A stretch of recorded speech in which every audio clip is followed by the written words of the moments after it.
Hello दोस्तों, कैसे हैं आप सभी। सबसे पहले तो आपको शुभ प्रभात। आखिर ब्रह्म मुहूर्त में आज आपका वीडियो रिकॉर्ड हो रहा है। इस समय बजा है 3:47। तो मैं आपको बता दूं कि आज आप लोगों का 18 जून को चौधरी चरण सिंह यूनिवर्सिटी में सेकंड सेमेस्टर वाले बच्चों का को करिकुलर कोर्स का पेपर है और आपके पेपर का नेम है human values and environmental studies. दोस्तों, ये क्लास आपके लिए बहुत महत्वपूर्ण है क्योंकि ये आपका प्रीवियस ईयर क्वेश्चन पेपर है। इसके पहले मैं 3 क्लास अपलोड कर चुकी हूँ प्रीवियस ईयर की। आप उसको जरूर देख के जाइएगा सारे क्वेश्चंस को। मुश्किल से वो आपकी 12 मिनट की है, कोई 13 मिनट की, कोई 15 मिनट की। इस तरह की सारी आपकी तीनों क्लासेज हैं, लेकिन तीनों आपको देख के जाना है क्योंकि कहीं भी मैं वीडियो में आपका टाइम वेस्ट नहीं करती। सिर्फ क्वेश्चन और उसका आंसर बताती हूँ और इंपॉर्टेंट फैक्ट आपको बता देती हूँ। ये क्लास भी आपको पूरी देखनी है। मुश्किल से भी आपकी 15 मिनट की ही होगी। आपको नहीं देखना है तो आप स्पीड बढ़ा लीजिएगा, लेकिन मेरी रिक्वेस्ट है कि आप सारे क्वेश्चन देख के जाइएगा।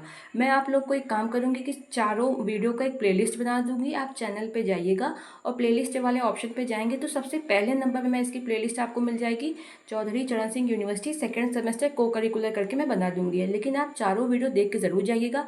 चारों वीडियो मिला के आपके मुश्किल से 1 घंटे के हैं और आपका पेपर सुबह 10 बजे से अगर आप 2-3 बार भी देख लेंगे तो आपको सारे क्वेश्चन बहुत अच्छे से समझ आ जाएंगे। चलिए हम लोग अपने क्वेश्चन की तरफ चलते हैं। एक चीज़ मैं आपको और बता दूं कि इस पेपर के मैं 50 क्वेश्चन पहले ही अपलोड कर चुकी हूँ, 51 क्वेश्चन। इस वीडियो में मैं आपको 52 नंबर से बताऊंगी, 52 से पूरे 100 तक आपके क्वेश्चन उसमें बताए जाएंगे। क्वेश्चन और उसका आंसर 12 से 13 मिनट का वीडियो और आपको पूरा देखना है। एक रिक्वेस्ट है कि अगर वीडियो पसंद आ रहा है तो प्लीज़ इसको लाइक कर दीजिए और अपने व्हाट्सएप ग्रुप में फ्रेंड के साथ शेयर कर दीजिए। कम से कम सुबह तक इतना तो आप कर दीजिए कि इसमें 2000 व्यूज़ आ जाए। बाकी अगर नहीं बने तो कोई बात नहीं, बस आप देख के जाइएगा। चलिए, अब आपका पहला क्वेश्चन है इसमें, यानी कि आपका 52 नंबर का क्वेश्चन। विश्वासों और ज्ञान के दार्शनिक अध्ययन को किस नाम से जाना जाता है? विश्वासों और ज्ञान के दार्शनिक अध्ययन को किस नाम से जाना जाता है? ऑप्शन बी, ज्ञान मीमांसा। नेक्स्ट क्वेश्चन, मानवीय मूल्य आवश्यक है? ऑप्शन ए, स्वयं के साथ सद्भाव में रहने के लिए। Option A is the right answer. Next question आपका, शरीर की आवश्यकताएं अस्थायी होती हैं जबकि स्वयं की आवश्यकताएं सतत होती हैं। Option first is the right answer. शरीर की आवश्यकताएं अस्थायी हैं लेकिन स्वयं की आवश्यकताएं सतत हैं। नेक्स्ट क्वेश्चन, यदि जरूरतें स्वाभाविक रूप से स्वीकार्य हैं तो मैं उन्हें चाहता हूं, मैं उन्हें लगातार चाहता हूं। ठीक है, option first is the right answer. Next आपका, डैश की जरूरतें प्रकृति में डैश हैं और हम उन्हें लगातार चाहते हैं। ऑप्शन सी, स्व की जरूरतें प्रकृति में गुणात्मक हैं और हम उन्हें लगातार चाहते हैं। Option C is the right answer. Next question है आपका, वो से हम स्वयं के प्रति उत्तरदायी हो जाते हैं। किसके? सही समझ से। सही समझ से हम स्वयं के प्रति उत्तरदायी हो जाते हैं। नेक्स्ट क्वेश्चन आपका, एक देश जिसने सार्वभौमिक मानव व्यवस्था को पार कर लिया है उसके होने की संभावना है। Option A is the right answer, अधिक वैश्विक व्यापार। एकदम एकदम करेक्ट आंसर है आपका, ऑप्शन ए। नेक्स्ट, एक सामंजस्यपूर्ण दुनिया 4 स्तरों पर मूल्यों द्वारा बनाई गई है। ये है ऑप्शन बी, करेक्ट है आपका, व्यक्ति, परिवार, समाज और ब्रह्मांड। नेक्स्ट क्वेश्चन आपका, अधिक सार्वभौम मानव व्यवस्था की आकांक्षा रखने वाले व्यक्ति होंगे। ऑप्शन बी, सामाजिक और पारिस्थितिक रूप से अधिक जिम्मेदार। नेक्स्ट आपका, सह अस्तित्व का अर्थ है। ऑप्शन ए, सह अस्तित्व। नेक्स्ट आपका, इंग्लिश वाले भी इधर आप देख लिया करें। Option A is the right answer. Next question आपका, पसंद करने की स्थिति और मन की एक समग्र और सभी को शामिल करने वाली स्थिति क्या है जो आंतरिक सद्भाव पैदा करती है? ऑप्शन बी, खुशी, हैप्पीनेस। नेक्स्ट क्वेश्चन आपका, जब हम बड़े क्रम में भाग लेते हैं तो विभिन्न स्तरों पर यह भागीदारी हमारे मूल्य के रूप में जानी जाती है। मूल्य परिणाम है क्या? ऑप्शन सी, बोध और समझ। नेक्स्ट क्वेश्चन आपका, मनुष्य के लिए क्या आवश्यक है लेकिन पूर्ण नहीं है? ऑप्शन बी, भौतिक सुविधा। भौतिक सुविधा इंसान चाहता जरूर है लेकिन उससे कभी पूर्ण नहीं होता है।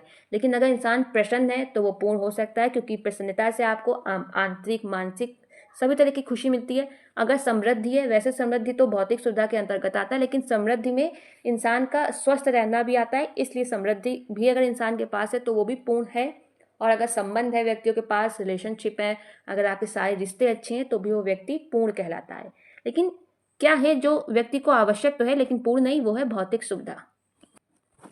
धन से इंसान कभी पूर्ण नहीं हो सकता। बहुत सारे जो धनी लोग हैं वो खुश नहीं है, उनके पास सब कुछ है लेकिन तब भी खुश नहीं है। इसीलिए जो आपको पूर्ण नहीं करता है वो है भौतिक सुविधा। खुश रहने की भावनात्मक स्थिति क्या है? ऑप्शन डी उपयुक्त सभी। खुश रहने की भावनात्मक स्थिति क्या है? खुशी, आनंद, प्रसन्नता, उपयुक्त सभी। नेक्स्ट क्वेश्चन आपका, आत्म अन्वेषण हमारी सहजता को पहचानने और आत्म संगठन और आत्म अभिव्यक्ति की ओर बढ़ने की एक प्रक्रिया है। तो आत्म अभिव्यक्ति क्या है? ऑप्शन ए स्वत्व। नेक्स्ट क्वेश्चन आपका, केवल भौतिक सुविधाओं के लिए कार्य करना है। अगर आप सिर्फ भौतिक सुविधा के लिए जी रहे हैं, उसी के लिए कार्य कर रहे हैं, तो पशु चेतना के साथ रहना। Option A is the correct answer, पशु चेतना के साथ रहना। नेक्स्ट, अनादर के आधार पर भेदभाव के कारण होता है क्या? उपयुक्त सभी। अनादर किसके कारण होता है? शरीर के आधार पर भी, धन पे भी, पुरानी मान्यताओं और धर्म के आधार पर भी। इसलिए ऑप्शन सही है आपका डी, उपयुक्त सभी। नेक्स्ट क्वेश्चन आपका, विश्वास, सम्मान, स्नेह, देखभाल, मार्गदर्शन एक बार सुनिश्चित हो जाने पर सभी से संबंधित होने का भाव स्वाभाविक रूप से आ जाता है। क्या इसका राइट आंसर है? ऑप्शन, देखिए दोस्तों, इसके दो आंसर है, प्रेम की और न्याय की। दोनों इसके लिए बिल्कुल सही बैठते हैं, लेकिन अभी ये एग्जामिनर के मूड के ऊपर है कि वो क्या सही मानता है, प्रेम वाला या न्याय वाला। ठीक है, मैंने आपको दोनों बता दिए, अब बाकी आप देख लें अगर आप कौन मानो, लेकिन दोनों इसके हैं। नेक्स्ट, कभी कभी ऐसा होता है कि क्वेश्चन में ऑप्शन मैच दो दो खा जाते हैं। आप देखेंगे कि बहुत सारी नौकरियां होती हैं, गवर्नमेंट जॉब आप देखेंगे, बैंक, रेलवे, इन सब में भी कभी कभी आंसर मैच खा जाते हैं। इसलिए ये तो नॉर्मल सा पेपर है, इसमें खाना कौन सी बड़ी बात है।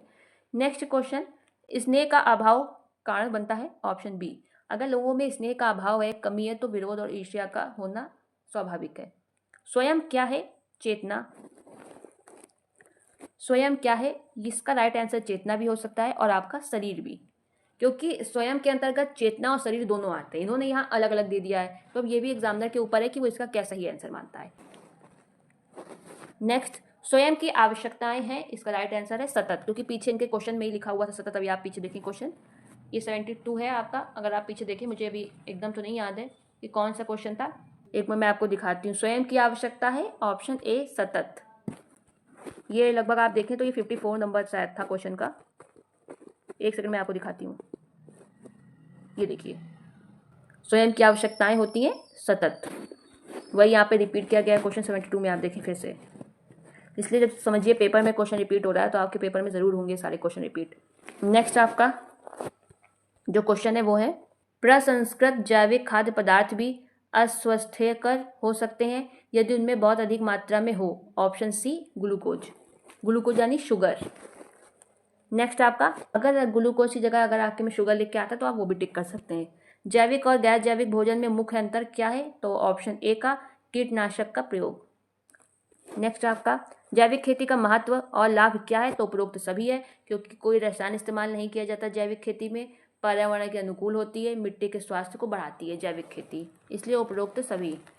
नेक्स्ट क्वेश्चन आपका, निम्नलिखित में से कौन सा कथन उदारीकरण और वैश्वीकरण और निजीकरण सुधारों से पहले भारत की औद्योगिक नीति का सटीक वर्णन करता है? तो option first is the right answer. 1991 से पहले की औद्योगिक नीति एक सार्वजनिक क्षेत्र समर्थक सुधार थी।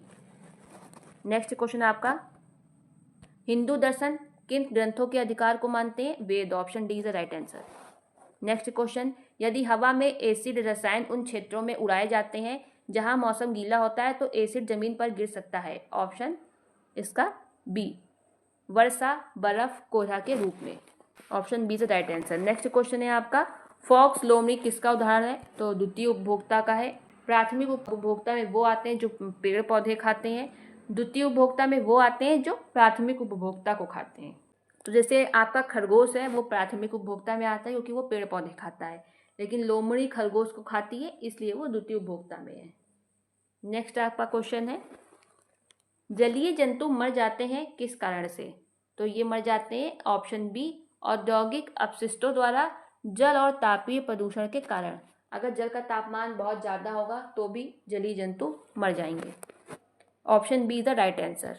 नेक्स्ट क्वेश्चन आपका, एनपीपी किसके बराबर है? तो ऑप्शन बी आपकी GPP minus R. Option B is the right answer. GPP minus R बराबर एनपीपी, ये याद रखें। नेक्स्ट आपका, धान का खेत किसका उदाहरण है? ऑप्शन सी, अभियांत्रिक परिस्थिति की तंत्र का। नेक्स्ट क्वेश्चन आपका, पर्यावरण संरक्षण अधिनियम 1986, ये 86 लिखा हुआ है अगर आपको थोड़ा सा कंफ्यूजन हो यहाँ पे, 86 कब लागू हुआ, तो ऑप्शन डी 19 नवंबर 1986। दोस्तों अब ये संरक्षण अधिनियम वाले लगभग ये लगातार 4-5 क्वेश्चन है, इनको एकदम रट के जाएं, क्या पता 4-5 में 4-5 ही आ जाए, क्या पता 2-3 आ जाए, आएगा जरूर इससे, इसलिए 4-5 ही जरूर लिख लें कहीं पे आप। पर्यावरण संरक्षण अधिनियम 1986 कब हुआ, 19 नवंबर 1986 को। नेक्स्ट, वन संरक्षण अधिनियम 1980 कब लागू हुआ आपका, 25 अक्टूबर 1980। वो क्या था आपका, पर्यावरण था। 1986 कब हुआ, 19 नवंबर। वन संरक्षण अधिनियम 1980 कब हुआ, 25 अक्टूबर 1980। नेक्स्ट क्वेश्चन आपका, जल रोकथाम और प्रदूषण नियंत्रक अधिनियम किस वर्ष में लागू हुआ, तो कब हुआ, 1974, option D is the right answer. Next आपका, वन्य जीव संरक्षण अधिनियम 1972 कब लागू हुआ, ऑप्शन बी 20 जुलाई 1973 को। कब लागू हुआ आपका, 20 जुलाई 1973। नेक्स्ट क्वेश्चन आपका, भारतीय वन अधिनियम 1927 आपका कब लागू हुआ था, 21 नवंबर 1927। इन सबको जरूर नोट कर ले आप एक जगह। नेक्स्ट आपका, वायु प्रदूषण निवारण और नियंत्रण अधिनियम 1981 कब लागू हुआ, 19 मार्च 1981 को। फिर आपका अगला क्वेश्चन है, विश्व पर्यावरण दिवस कब मनाया जाता है, बताइए आप। क्या आपका जो विश्व पर्यावरण दिवस है वो कब मनाया जाता है, सभी को पता होगा वैसे ही ज़्यादातर, 5 जून को। जो संयुक्त राष्ट्र सभा है उसने 1972 में 5 जून को विश्व पर्यावरण दिवस घोषित किया था। सबसे पहली बार कब मनाया गया था दोस्तों, तो 1973 में। वाहन उत्सर्जन में मुख्य प्रदूषक गैस कौन सी है, तो CO, ऑप्शन ए इसे है तो सभी वैसे, लेकिन सबसे ज़्यादा इसमें पूछी गई है मुख्य रूप से, तो आपका ऑप्शन फर्स्ट CO। SO2 जो है आपकी अम्लीय वर्षा के लिए है और मुख्य गैस है, और CO2 आपकी ग्लोबल वार्मिंग के लिए है। नेक्स्ट आपका, निम्नलिखित में से किस पारिस्थितिकी तंत्र में अधिक उत्पादन होता है, ऑप्शन फर्स्ट वर्षावन में। नेक्स्ट आपका, पर्यावरण में ऊर्जा का मुख्य स्रोत क्या है, ऑप्शन बी सूर्य। नेक्स्ट क्वेश्चन आपका फिर आता है, वह दर जिस पर उत्पादकों द्वारा एक समय अवधि में प्रति इकाई क्षेत्र में सौर ऊर्जा को परिवर्तित और संग्रहित किया जाता है उसे क्या कहा जाता है, ऑप्शन सी सकल प्राथमिक उत्पादकता। नेक्स्ट आपका, चिपको आंदोलन किससे जुड़ा हुआ है आपका, तो ऑप्शन बी वन संसाधनों से। फिर नेक्स्ट क्वेश्चन आपका, मिट्टी में उर्वरकों की उपस्थिति का कारण बनता है क्या, ऑप्शन सी शैवाल प्रस्फुटन। नेक्स्ट क्वेश्चन आपका 96 नंबर का, सतत विकास के लिए निम्नलिखित में से किसे प्रबंधित किया जाता है, किसे किया जाता है दोस्तों, ऑप्शन डी संसाधन। नेक्स्ट क्वेश्चन, जब हम एक जंगल को नष्ट करते हैं तो हम नष्ट कर देते हैं, ऑप्शन सी सभी जीवित प्राणियों का पर्यावरण। राइट आंसर आपका क्या है, ऑप्शन सी। नेक्स्ट क्वेश्चन आपका दोस्तों, उन शब्दों के सही संयोजन को चुनिए जिनमें कोई जीवाश्म ईंधन नहीं है, ऑप्शन सी हवा लकड़ी सूर्य। हवा लकड़ी सूर्य मतलब कि ये वो ऑप्शन है जिसमें कोई जीवाश्म ईंधन नहीं है, यानी कि जीवाश्म ईंधन क्या होते हैं, कोयला आपका, पेट्रोल, प्राकृतिक गैस जो सीमित मात्रा में है, लेकिन हवा सीमित मात्रा में नहीं है, ना लकड़ी ना सूर्य, इसलिए इनको जीवाश्म ईंधन नहीं कहा जाता। तीनों एकदम राइट है, ऑप्शन सी। इसमें हवा तो है लेकिन कोयला दे दिया है, इसमें मिट्टी का तेल दे दिया है, इसमें पेट्रोल दे दिया है, इसलिए ये सब गलत होंगे, option C is the right answer. Next आपका, निम्नलिखित में से कौन सा एक अनवीकरणीय संसाधन का उदाहरण है, ऑप्शन डी कोयला और खनिज लवण। नेक्स्ट आपका, इसका मतलब ये होता है कि आप जिसे फिर से इस्तेमाल न कर सकें। कोयला और खनिज का आप दोबारा से इस्तेमाल नहीं कर सकते, एक ही बार इनका उपयोग किया जा सकता है। नेक्स्ट, काली मिर्च स्थानिक है, कहाँ पाई जाती है, भारत के मालाबार तट पर, तो राइट आंसर है आपका ऑप्शन सी। तो दोस्तों ये थे आपके मोस्ट इम्पॉर्टेंट 100 MCQs। इसके पहले भी मैंने ये पेपर आपको सॉल्व कराया था, लेकिन ये बहुत महत्वपूर्ण क्वेश्चन है, आप इनको ज़रूर देख के जाइएगा। किसी भी क्वेश्चन में कोई डाउट हो तो आप मुझे निसंकोच कमेंट कर सकते हैं, रिप्लाई मैं डेफिनेटली करती हूँ। वीडियो देखने के लिए धन्यवाद।